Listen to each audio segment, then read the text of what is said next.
Assalamualaikum warahmatullahi wabarakatuh. Yang terhormat Bapak Sabto Nugroho Haji SSI M Biotek selaku dosen pengampu mata kuliah Biologi Pertanian. Sebelumnya, perkenalkan saya Raffi Rizkyullah dengan NIM A1T023047 dan teman-teman saya.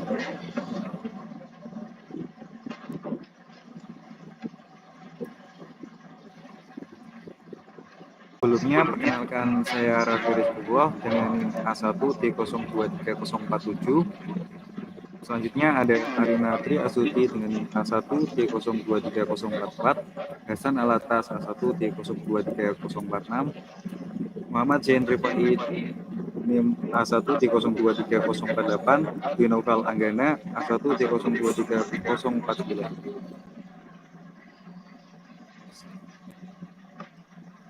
Oke, di sini ada pengertian herbarium. Herbarium sendiri berasal dari kata hortus dan botanicus, yang artinya kebun botani atau kebun tumbuhan. Istilah herbarium lebih dikenal untuk pengawetan tumbuhan.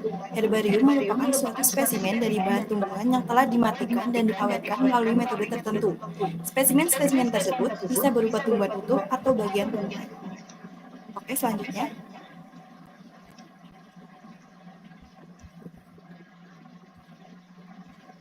Baik, selanjutnya ada jenis herbarium. Berdasarkan pembuatannya, herbarium dapat dibedakan menjadi dua, yaitu yang pertama herbarium basah yang diawetkan dengan bantuan larutan yang dibuat dari komponen macam zat dengan komposisi yang berbeda-beda. Dan yang kedua ada herbarium kering yang dibuat dengan cara mengeringkan tumbuhan, namun masih terlihat ciri-ciri morfologinya. Di sini ada manfaat ya. Manfaat dari membuat herbarium itu yang pertama sebagai sumber referensi, yang kedua media pembelajaran, yang ketiga ada sebagai dokumentasi koleksi yang mempunyai nilai sejarah, keempat sebagai bahan rujukan untuk menentukan taksonomi tumbuhan, dan yang terakhir ada sebagai pusat penyimpanan data. Tanaman yang dapat digunakan untuk membuat herbarium kering yaitu tanaman berbunga, paku-pakuan, herbal, tumbuhan liar, dan biji-bijian.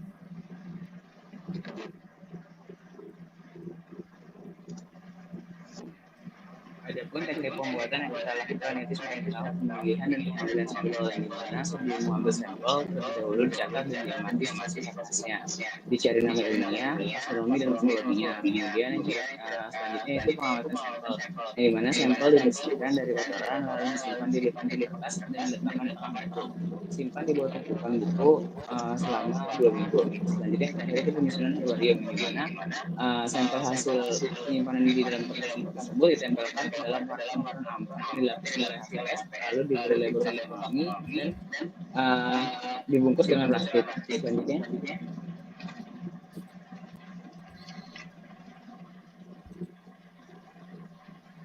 ini merupakan hasil herbarium yang telah kami buat. Itu taksonomi dari bunga mawar sendiri, yaitu indom plantae, indom Trakbionta, superfisisi spermatophyta, divisi Magnolia, kelas Magnolia, subkelas Rosidae, order Rosales, famili Rosaceae, jenis Rosa, dan spesies Rosa villosa.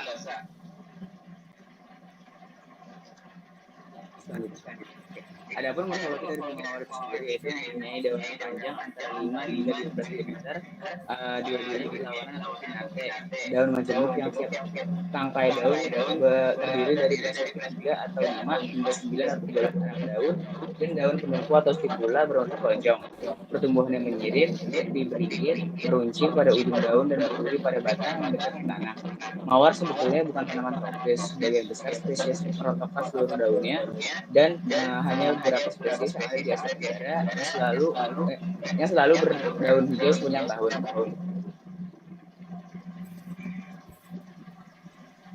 Adapun persebaran dan habitat dari bunga mawar itu sendiri yaitu sebetulnya persebarannya bukan tanaman di cuma tropis. Sebagian besar spesies merupakan bagian daunnya, dan hanya beberapa spesies yang ada di Asia Tenggara yang selalu berdaun hijau sepanjang tahun.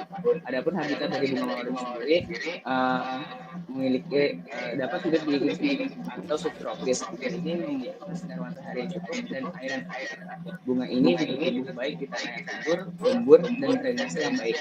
Bunga mawar sendiri mempunyai peran untuk meningkatkan kesehatan tubuh karena mengandung antioksidan, vitamin C, dan vitamin E. Selanjutnya kami juga membuat herbarium kenopliar, kingdom plantae, subkingdom Trechobionta, subdivisi Spermatophyta, divisi Magnoliophyta, kelas Magnoliopsida, subkelas Caryophyllaceae, ordo Caryophyllales, famili Amarantaceae, genus Gomprena, spesies Gomprena globasa.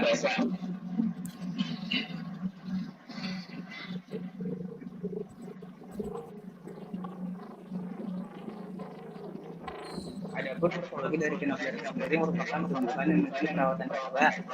Karakter morfologis tumbuhan ini yaitu memiliki daun tunggal, tulang daun penyirit, tepi daun rata, ujung daun bertusuk, permukaan kasar, posisi daun berseberangan, posisi bunga lateral, tipe bunga majemuk batas, warna bunga putih. Tumbuhan ini banyak ditemui di taman milik warga. Selanjutnya. Adapun perkembangan dan habitat dari kenopliar juga dikenal dengan nama globe amaran, adalah tanaman dinama di Amerika tropis, tapi telah menyebar ke berbagai wilayah di seluruh dunia karena keindahan bunganya yang tahan lama dan daya tahan tanam yang baik. Bunga kenopliar juga tumbuh di daerah yang tropis atau subtropis dengan sinar matahari yang cukup dan kelembaban yang tinggi. Bunga kenopliar juga dapat tumbuh di pekarangan, ladang, atau pinggir jalan sebagai tanaman hias atau bunga. Selanjutnya bunga kenopliar mempunyai peran untuk mengobati batuk, disentri, sakit kepala hingga bronkitis. Selanjutnya. Oke, di sini ada jarak jentir dengan kingdomnya plantae, subkingdom Tracheobionta, divisi Spermatophyta, divisi Magnoliophyta, kelas Magnoliopsida, subkelas Rosidae, ordo Euphorbiales, famili Euphorbiales, genus Jatropha, spesies Jatropha multifida. Selanjutnya.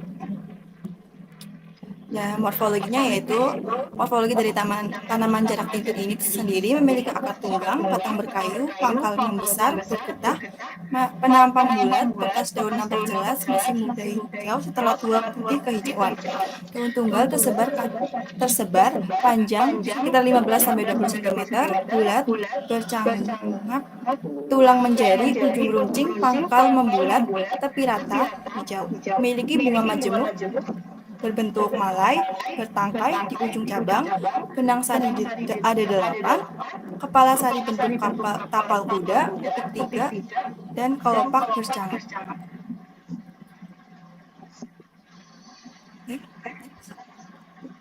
Nah, di sini ada persebaran dan latihannya. Jarak jentir, Jatropha multifida adalah tanaman yang berasal dari Amerika Tengah dan Amerika Selatan dan memiliki persebaran yang cukup luas di beberapa wilayah tropis dan subtropis. Habitat jarak jentir adalah daerah yang memiliki iklim tropis atau subtropis dengan sinar matahari yang cukup dan kelembapan yang tinggi. Jarak jentir juga dapat tumbuh di pekarangan, ladang, atau pinggir jalan sebagai tanaman hias atau gulma. Jarak jentir sendiri mempunyai peran untuk mengobati kubis, sembelit, dan sakit gigi.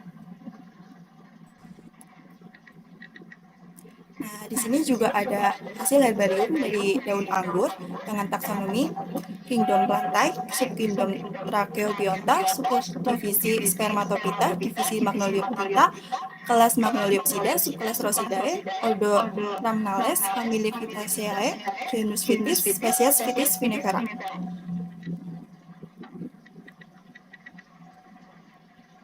Nah, adapun morfologi dari tanaman anggur yaitu terdiri dari akar, batang, daun, bunga, dan buah. Tanaman ini memiliki akar tunggang dan dapat tumbuh sedalam 60 cm.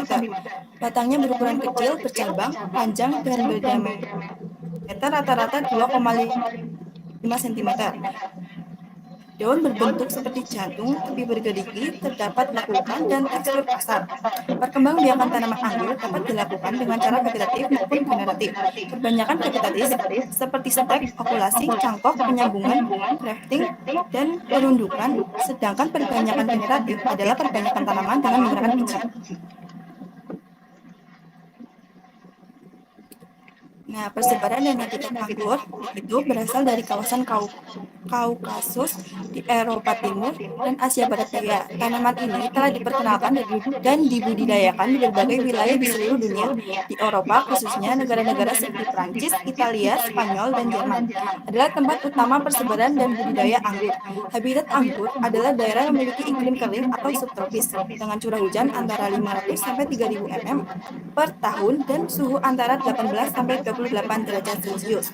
Daun anggur mempunyai peran untuk antibakteri dan dapat mengobati infeksi bakteri.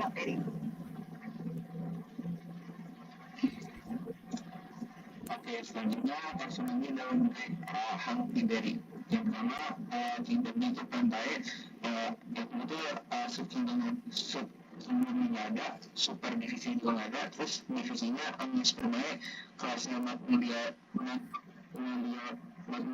Magnoliopsida, subkelasnya nggak ada, ordonya Ericales, familinya Ericaceae, jenisnya Gelusacea, spesiesnya Gelusacea baccata. Selanjutnya, morfologi tanaman black huckleberry ditandai oleh karakteristik yang spesifik.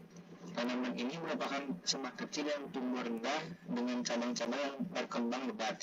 Daun daunnya yang kecil memiliki pinggiran bergigi dan biasanya berwarna hijau tua dengan bentuk elips. Bunga black huckleberry memiliki kelopak berbentuk lonceng yang bervariasi antara putih hingga merah muda. Sedangkan mahkota buahnya lebih lebar dan berwarna merah tua. Buahnya adalah buah beri kecil yang berwarna hitam kebiruan dengan rasa yang mencakup elemen manis dan asam. Selanjutnya,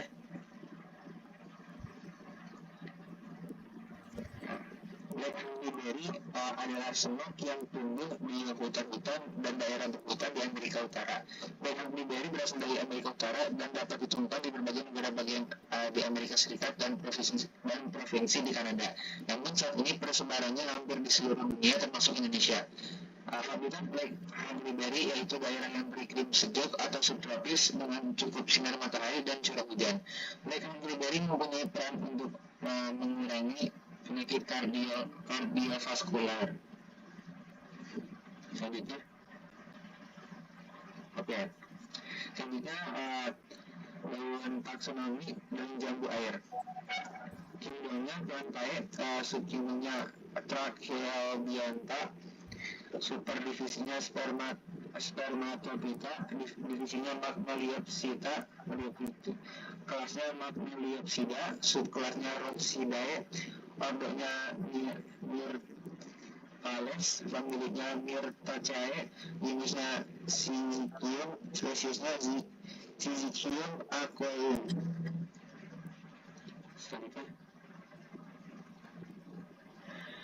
Pohon jambu air dapat tumbuh mencapai ketinggian 12 meter pada lahan dengan daun hijau berukuran antara 12 sampai 30 cm. Daunnya berwarna putih, diameternya 2,5 cm.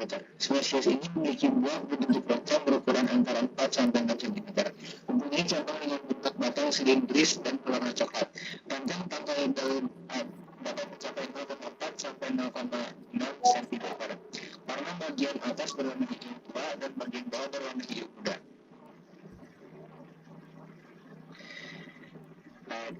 Jambu air juga dikenal sebagai jambu air rose atau jambu air wax. Jambu air berasal dari wilayah tropis Asia Tenggara termasuk Indonesia, Malaysia, dan Thailand. Habitat jambu air adalah daerah yang memiliki iklim sejuk dan subtropis dengan curah hujan antara 500 sampai 3000 mm per tahun dan suhu antara 18 sampai 28 derajat Celcius. Tanaman ini juga dapat ditemukan di Filipina dan di wilayah lain dengan iklim tropis di sekitarnya. Jambu air mempunyai peran untuk diuretik alami yang dapat membantu mendetoksifikasi tubuh secara alami. Selanjutnya, Oke, baik. Ini ada Celebarium dari amannya Latifolia.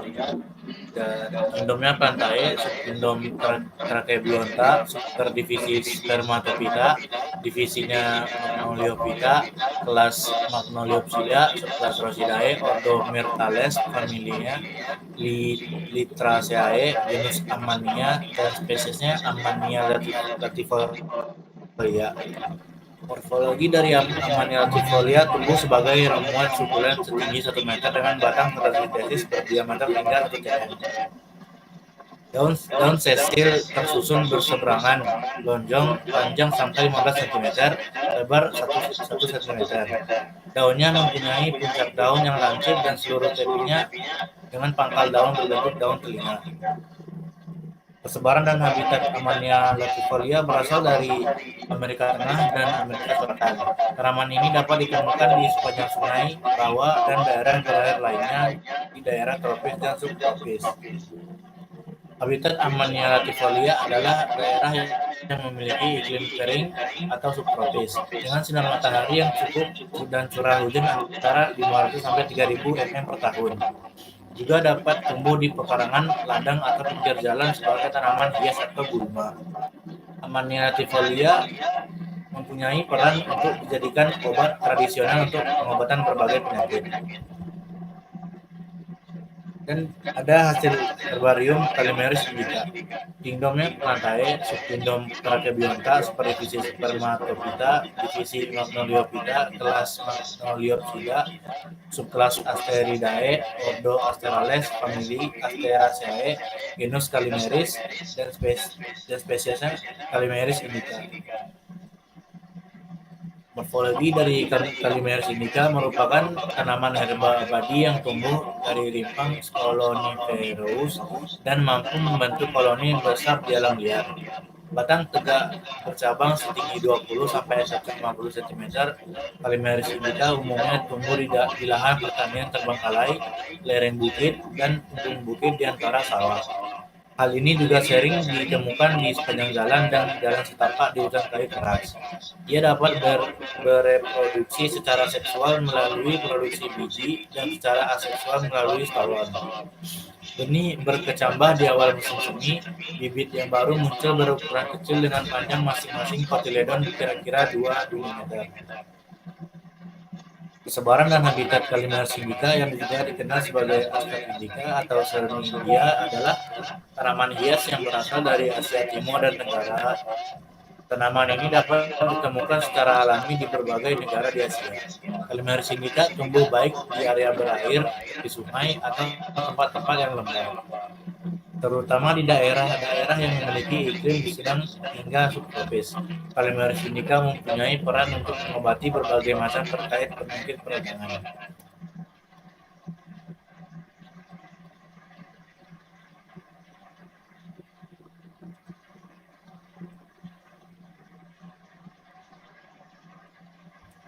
Selanjutnya adalah taksonomi nangka atau Artocarpus heterocopylus. Klasifikasi ini adalah Plantae. Subkingdomnya adalah Tracheobionta. Superdivisinya adalah Spermatophyta. Divisinya Magnoliophyta. Kelas Magnoliopsida. Subkelas Hamalelithiae.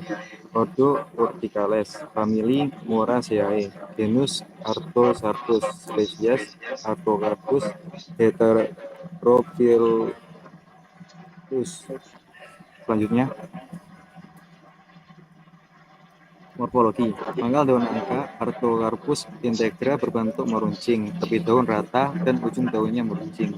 Tulang daun mirip, permukaan daun licin, dan daging daun seperti berkamen paus. Meskipun tipis, daun ini cukup kaku. Warna daun angka adalah hijau tua di bagian atas dan hijau muda di bagian bawah. Selanjutnya,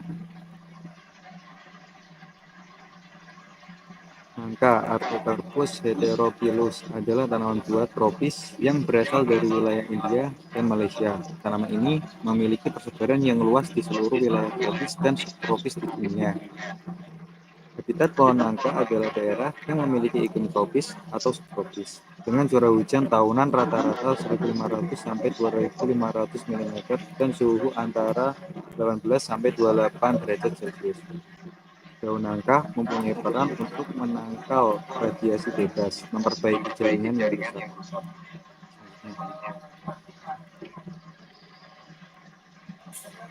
Kemudian ada taksonomi orok-orok atau Crotalaria jonesea, kingdom Plantae, subkingdom Crassiophyta, subdivisi Spermatophyta, divisi Magnoliophyta, kelas Magnoliopsida, subkelas Rosidae, ordo Fabales, famili Fabaceae, genus Crotalaria, spesies Crotalaria jonesea. Selanjutnya, morfologi. Orok-orok Crotalaria jonesea merupakan tanaman semak yang bersifat tebu, tumbuh secara tahunan dan ketinggian mencapai 0,5 sampai 2 meter. Tanaman ini memiliki batang yang tegak, berbentuk bulat, dan permukaannya kasar, berwarna coklat. Daunnya adalah daun majemuk yang terdiri dari 3 helai dan tersebar secara merata. Helai daun berbentuk lonjong dengan ujung dan pangkal yang meruncing. Tepi daunnya datar dengan panjang sekitar 10-18 cm dan lebar 5-7 cm. Tangkai daunnya pendek dengan pertulangan mirip dan permukaan berbulu hijau. Selanjutnya, persebaran dan habitat orok-orok. Orok-orok juga dikenal sebagai rami atau hem, yang merupakan tanaman yang berasal dari Asia dan telah menyebar ke berbagai wilayah tropis dan subtropis di seluruh dunia. Habitat daun orok-orok adalah daerah yang memiliki iklim tropis atau subtropis dengan sinar matahari yang cukup dan kelembapan yang rendah. Daun orok-orok juga dapat tumbuh di pekarangan, ladang, atau pinggir jalan sebagai tanaman hias, pupuk hijau, atau pakan ternak. Orok-orok mempunyai peran untuk sebagai penggunaan alternatif hidup. Selanjutnya, dan ini merupakan dokumentasi dari kelompok kami. Demikian presentasi dari kelompok kami. Kurang lebihnya mohon maaf. Wassalamualaikum warahmatullahi wabarakatuh.